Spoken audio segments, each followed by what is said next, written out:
Sa makadaghan nga higayon, giila na usab isip most supportive local government units ang lokal nga kagamhanan sa syudad ngadto sa lokal nga Philippine National Police sa panapos nga programa sa gihimo ika-18 nga tinuig nga selebrasyon sa Police Community Relations Month.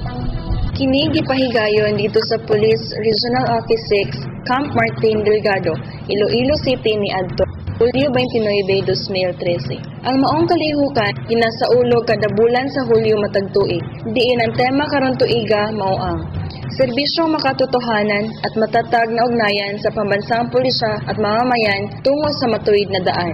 Sa pagpanghinabi sa Dateline News Team, gibutyag ni Police Senior Inspector Mark Anthony Da Roca nga usa sa mga bugat nga rason maong gitugyan kanila ang pasidungog mao ang aktibo ug padayong suporta sa San Carlos LGU ngadto sa San Carlos PNP pinaagi sa gigahin na transparent budget. Ang maong budget makatabang sa kapulisan alang sa pagpatuman sa mga proyekto nga may kalambigitan sa pagmino sa krimen ug tambo sa peace and order sa tibuok syudad.